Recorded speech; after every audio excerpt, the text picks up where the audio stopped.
How's everybody doing? My name is Anthony Brian Logan, and today we got to talk about Omarosa and her new book called Unhinged, an insider's account of the Trump White House. Now, before I even start, this is not a commercial for the book, so let's just get that clear from the beginning. I just want to talk about what she's been saying in the media leading up to the book. Now, first things first, let's go back a little bit. Let's go back in time when Trump and Omarosa were good pals, good friends on The Apprentice. Now, if I'm not mistaken, if I'm wrong, let me know in the box. But if I'm not mistaken, she was on The Apprentice show for about 10 years. You're talking about a decade. That is a very long time to do anything, especially in Hollywood. I mean, you have marriages that don't last that long. So for her to be on one show for 10 years around Donald Trump as a close friend of his, that is a very long time. And I'm not quite sure if she knew him before The Apprentice or what, but at least 10 years of The Apprentice and then afterwards. You're talking about well over a decade of friendship, relationship, whatever. Not relationship as in, you know, a sexual way, but as in two people knowing each other, they're friends, et cetera, et cetera. So let's have that be the backdrop for everything. Now, in this whole 10, 15, 20 years of friendship, I've never heard anything from Omarosa about Trump being a racist, about him being a sexist, about him being anything other than just Trump. You know, the guy you see on television, the billionaire, the playboy, whatever. Not anything negative. I've never heard that.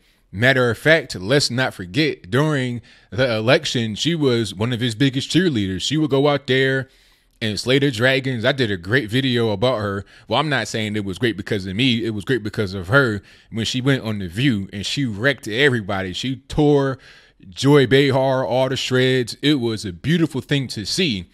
I liked keyword Omarosa. I'm kind of on the fence right now because I don't know exactly how this book is going to go. But as of right now, from what I'm seeing, I'm not liking what I see. And I think I understand why. But before I get to the reason why, let's talk about what she's been saying in the media. No more is she going out there being Trump's biggest cheerleader. No more is she going out there and slaying these dragons on liberal television for Trump. No more that's going on. All you see now is negative comments, things that other people have talked about. I heard that she said she walked in on Trump eating paper.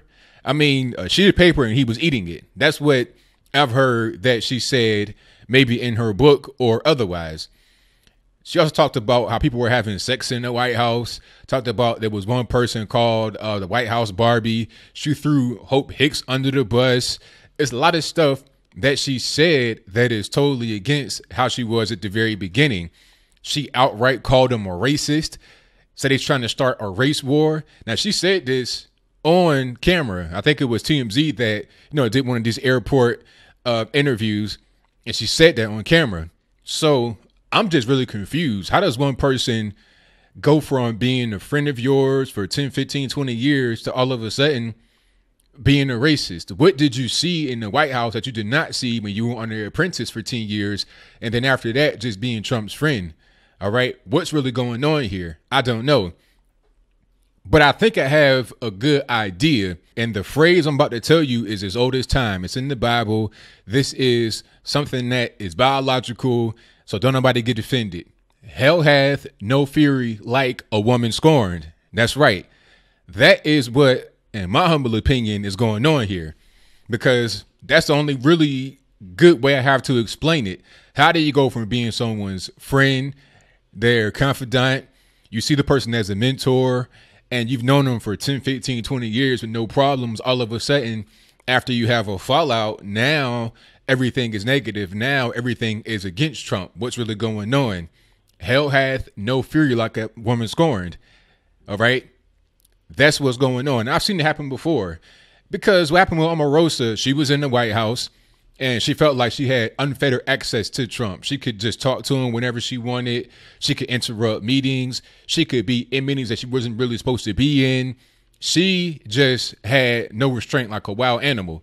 I'm not trying to call her an animal, but that's just the way she was behaving according to outside reports or inside reports, whichever one you want to call them. Now, it got to a point where so many people were coming to Trump and complaining over and over again that when John Kelly came in, who was the chief of staff now, he had to just let her go. And then I heard there was this whole big knock down, drag out argument. She had to get removed from the premises, kicking and screaming. Now, if you're getting removed from the premises, kicking and screaming, that does not seem like you want to actually leave. All right. You must like being at the White House. You must like having that access. You must like being able to get married and then bring not only your groom, but the entire bridal proceeding to the White House. All right.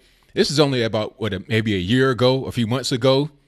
OK, so I think you're upset at what's going on, that you're not able to be in the White House anymore. Now you're scorned. Now the revenge is going to be on another level. Truth and lies are irrelevant to somebody who is hell bent on revenge, to somebody who is bloodthirsty. That is what is going on here. In my humble opinion, it's the best way to explain it. And it's really a shame because, like I said, you know, I was a big time fan of Omarosa. Hopefully she can actually get beyond this. Maybe she'll apologize or something, because what's going on right now is not good at all. But I think I've said enough about why she's doing it. Now, what's in the book, I don't know. It's coming out on the 14th. Again, this is not a commercial, but I'm going to check it out and see what's happening. The White House already put out a statement and said that everything in the book is false. So somebody's lying. Either the White House is lying or Omarosa is lying, or both. I don't really know, but we're going to see once the book comes out. I don't think it would do Trump any damage. All it's really going to do is just help Omarosa get some money. All right. Now, I don't know why she would need any money, because she's married and her husband is not a bum, for what I know. And she has had money before in previous jobs. So it's not like she's on the street, you know, homeless, begging for change. So I don't think money is motivating factor. Again, it's a woman scorned. You'll do things like this when you're upset. You'll do things like this when you're mad. You'll do things like this when all that you have in your heart and your mind is revenge, is bloodlust. That's what is going on here.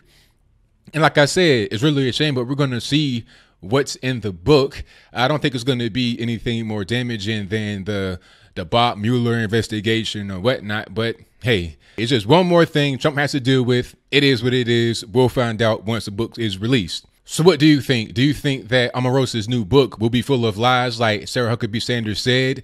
Or do you think that there will be all truth in there? Or will it be kind of a mixture of truth and lies? Some exaggeration, some overplaying the incidents. Who do you think will be named in the book? And my thing is, there's no need to bring others down, all right? You may not like Trump for being evicted from the White House, essentially, but why bring everybody else down? But see, then again, back to my original synopsis, it's about her being upset, her being scorned, her being out for revenge. It doesn't matter the collateral damage. As long as she's able to get her revenge, or at least attempt to get it, then that's all that really matters. And I'm not sure if it's going to actually stop. She's going on television and saying different things. She has a book out there, so she's going to do more press. It's really a shame. But do you think that this is going to hurt Trump at all? Do you think that it will help him at all? How about Omarosa? Would it help her reputation? Some people have said that she's doing this because she feels guilty about the whole black community thing. They're getting on her. She's tired of the abuse. And now she wants to come out and kind of virtue signal for the black community. And I don't know if that's true. It could be.